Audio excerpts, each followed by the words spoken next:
Ćao svima, dobrodošli u novi video. Danas ću vam ispričat, pokazat i ispričat moje iskustvo sa tape-in ekstenzijama. Pošto dosta vas me pitalo kako je moje iskustvo sa tape-in ekstenzijama, šta treba sad prije nego što ih uradite i ukupno sve. Dosta vas mi je slalo poruke na Instagramu nakon što sam objavila video i ja mislim fotku, mislim da sam video stavljala na storiju kako se rade i onda sam mislim objavila fotku da sam radila tape-in ekstenzije. Radila sam ih za rođendan, znam da sam se šišala, da sam skratila kosu i skratila ekstenzije i bilo mi je super sa kratkom kosom, nego imala sam osjećaj da kad imate kratku kosu da je dosta lakše održavati, dosta lakše je praviti, odnosno praviti različite frizure.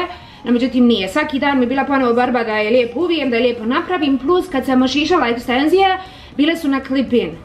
Gdje si Dina? Ode Dina tretanu. Gdje si Dina? Usput, obrve sam napokon naučila da pravim svijetle za plavu kosu, tako da plaće za to. Sad, šta sam htjela reći? Problem je bio što sam ja...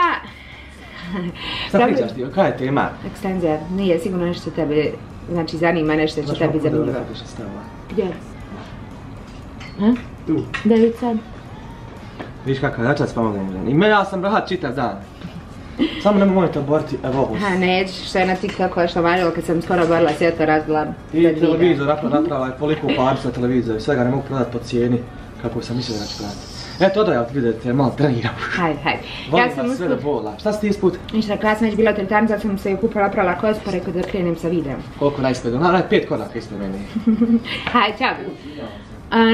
Šta sam htjela reći, problem je bio kad sam ošišala ekstenzije i svoju kosu, jeste što su ekstenzije bile na clip-in i jako mi je bilo teško svaki put pogoditi baš tačno gdje da ih stavim, kako se zove, jer nisu bile nadograđene ekstenzije, to mi je bilo dosta lakše. Ali sam kontala možda neka kad budem ove mijenjala, možda ih opet osjećam pa da vidim kakav će biti fazon kad imam nadograđenu kosu, ali kratko.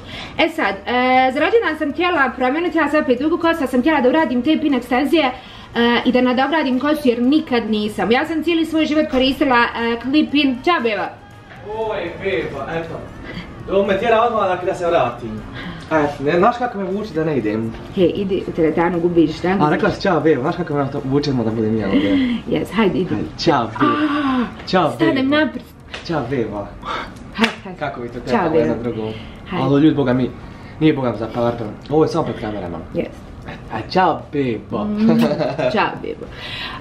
Šta sam htjela reći? Htjela sam da nadogradim kosu i da vidim kako će mi biti iskustvo kad je nadograđena kosa. S obzirom sam ja cijeli život koristila clip-in ekstenzije i nemam ništa protiv clip-in ekstenzije, one su super.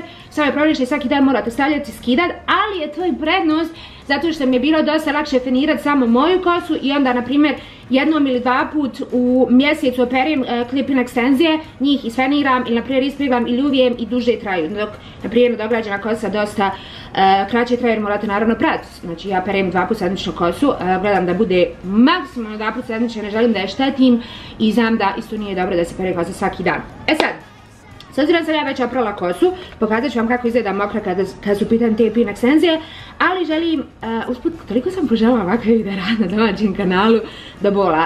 Usput, imam samo puder i obrve sam već uradila, s obzirom danas imam čitav dan da snimam, i plus da ne budem kao duh na kameru, ko što sam bila prošli put, znači bila ko duh. Uglavnom, šampon koji ja koristim za svoju kosu i ekstenzije je Kukui All šampon iz Oxy Beauty Pure koji izgleda ovako, znači koristim šampon i conditioner, odnosno šampon i regenerator i stvarno oba su mi super.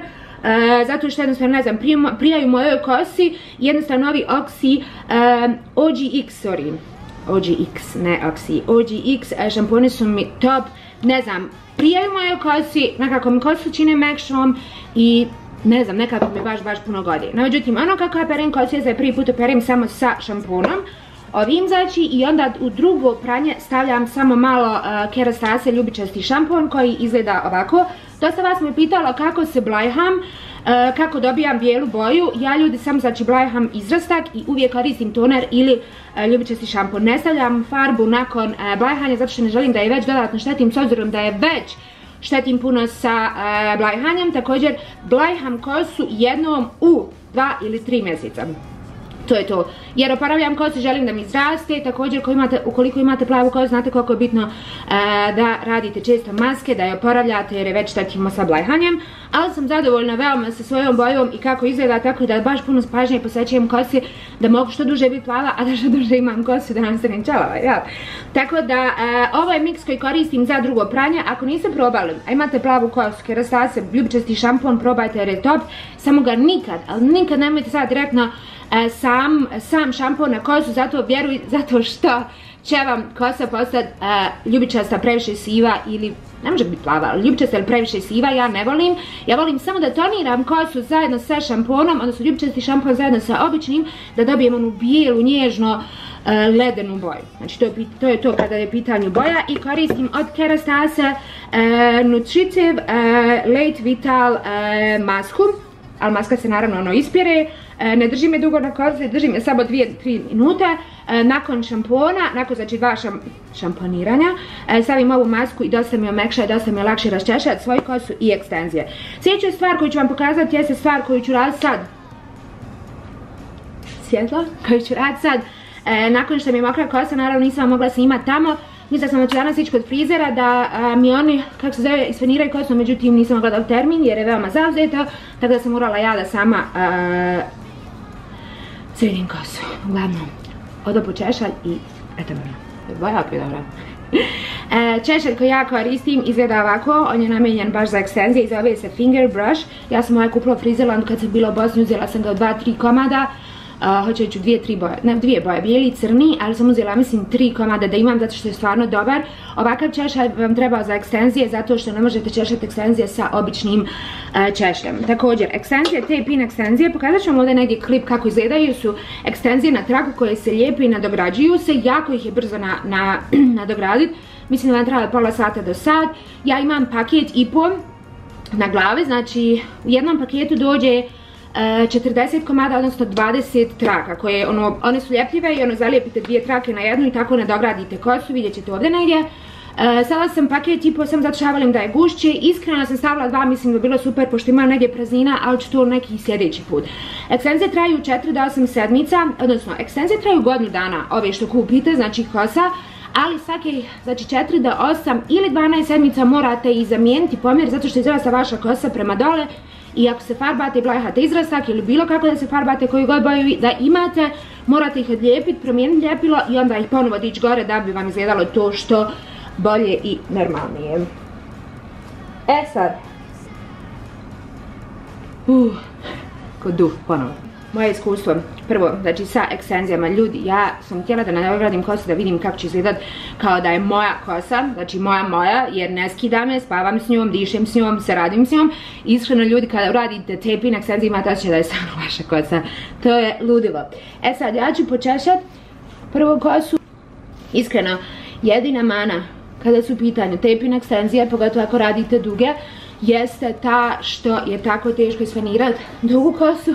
Mislim, to vjerojatno znaju sve djevojke koje imaju prirodno dugu kosu, da baš morate posvetiti pažnje i vremena dok se isfenirate. Iskreno svaka čast svim curama koji imaju dugu kosu, pogotovo koji imaju gustu kosu, svaka čast, kapa dole, jer vi morate stalno, ali stalno znači da perete kosu, fenirate, sušite na prirodan način kako god, ali je to borba, da kažem, sa kosom. Jedina mana je pranje, odnosno nije pranje, nego jedina mana feniranje, jer baš treba dugo vremena, barem meni, možda neko uradi to za kraće vremena, možda nekom te ide od ruke, ili i meni. Ja se ljudi oznajim sva, kad se okupam i osušim kosu više nego što sam odšla i bila mokra i ne znam, prije nego što sam se, kako se zove, kupala, ako to ima nekakvog smisla. Također budite pažljivi kada ih češljate dok su mokre, ja volim samo da ih malo raščešljam i onda dok feniram, odnosno kad prosušim kosu volim više da ih do kraja raščešljam, zato što se mogu trgati naravno kao i vaša kosa, ukoliko budete previše grubi sa ekstenzijama dok naravno kako se zove, se češljate. Tako da ovaj češalj je top, vjerujte mi, baš je dobar za ekstenzije, iskreno ja sam ga koristila za svoju kosu, s obzirom da je oštećena i moram biti baš blaga s njom, da je počešljam i da je ne kidam i da baš budem nježna sa kosom. Što sam htjela reći sljedeće. To je jedina mana kada su pitanje te pin ekstenzije, jeste što ih je malo teže isfenirat, ništa drugo. Sad, Moje iskustvo s taping ekstenzijama za sad, a evo već ih imam skoro 3. sedmicu, dobro 2 sedmice, sviđa im se, da li bi radila ponovo, definitivno da, možda bi samo mijenjala dužinu. Super su zato što stvarno izgleda kao vaša kosa, što je meni nekako nenormalno, s obzirom kažem da sam ja bila dugo sa clip-in ekstenzijama. Jedina mana, dugo traju, što mi je to super, samo mijenjate ljepilo i kažem vam kad kupite dobru kvalitetnu kosu može vam trajati do godinu dana, znači samo mijenjate trakcije, mijenjate ljepilo, znači ja neću kupovati nove da sljedeće godine nema šanse, samo ću mijenjati trakice i ljepilo, kažem vam svaki 4, 8 ili 12 sedmica, zavisi koliko vam dugo, odnosno koliko vam brzo raste kosa. E sad, to je to što se tiče ekstenzija, također možete ih uvijati, peglat, farbat, šta god želite, znači koliko kupite dobru kosu možete raditi apsolutno sa ekstenzijama. Sljedeće šta koristim prije nego što se isfeniram, uvijek, svaki put je Kerastase serum koji izgleda ovako. Hoćemo se izoštriti, hoćemo, evo ga. I miksam ga sa Kerastase eliksir uljem. Ovo mi pomaže, uvijek koristim znači 1 do 1,5 pumpicu, pošto je baš jako ne treba puno, i znači miksam sa serumom. Ovo vam pomaže da lakše isfenirate, da vam kosa bude, hajde kažem, da vam ne bude, suha i da dobije sjaj, odnosno da izgleda što zdravija. I to stavljam prvo znači na krajeve kose i onda ostatak stavim znači gore na svoju kosu, pogotovo znači ovdje ovaj prednji dio koji je, da kažem, najviše oštećen. Također, disclaimer, ja nisam profesionalac, ja ne znam sve o kosi, ali učim ono što mi kažu i učim pogotovo kada idem u frizerski salon, kad me neko fenira ili bilo šta tako, uvijek pitam i ono, ne znam, jednostavno informišem se da vidim šta je najbolje za moju kosu. Tako da je to, mislim da bi definitivno preporučila svima serum i dobro ulje za kosu. Također ulje možete stavljati kasnije, no međutim ja ne volim onaj osjećaj kada ono isfeniram lijepo kosu, kad je uredna i sve, i onda stavim ulje nekako mi izgleda puno masna. Ja volim prije sušenja. Još jedna stvar koja je veoma bitna kada je u pitanju kosa i ekstenzije, jeste da imate dobru zaštitu protiv topline. Ja koristim Revlon Professional Hair Treatment Unique One, All in One. Znači zove se ovako i ja mislim da ima 10 stvari koje su unutra dobre, znači za vašu kosu. To se samo naprska kao sprej. Evo ovdje pozadi, znači imate apsolutno sve detalje, znači 10 stvari all in one koje su dobre. Ja bi od svih ovih stvari koje sam vam pokazala, ako bi morala birati jednu da vam preporučim, to bi definitivno bio Revlon All in One, zato što je stvarno dobar i koristim ga, pa hajde kažem godinu dana. Također sam ga dobila u jednom salonu, odnosno u jednom salonu su ga koristili prvi put i onda sam ja kupila, sama sam naručila. Ne znam da li ima online, vjerojatno ima, ali ovaj sam ja kupila znači u salonu. I ja ga koristim sigurno, kažem vam, godinu dana, koristila sam ga samo na svojoj kosi, koristila sam ga na ekstenzijama, clip-in i evo sad ga koristim sa tape-in. E sad, idem ja da se isfeniram, nek me Bog ne pomoći, treba će malo vremena, pa se vidimo posle da završimo ovaj video, da vam pokažem kako izgleda kosa kad je svježa oprana sa ekstenzijama. Evo mene sat vremena kasnije, otprilike sat vremena, kosa je gotova. Danas sam probala, danas sam probala nešto drugačije, nisam je fenirala, pošto bi mi oduzelo još dodatnih, hajde da kažem, pola sata, nego sam je samo osušila i isfenirala ovaj gornji dio i okolo, znači ono što je moje malo kratko što ispada, i onda sam posle toga uvila kosu sa ovim triple uvijačem, da tako kažem, koji izgleda ovako. Vidjeli ste sigurno da se puta na mom Instagramu tutoriale sa ovom malom sprejicom, tako da možete pogledat, a ako budete htjeli posebno video mogu snimiti to, ali uglavnom ova sprejica vam daje male, blage valove. Ja nisam htjela puno da je držim, šta bi, jednom sam crvena.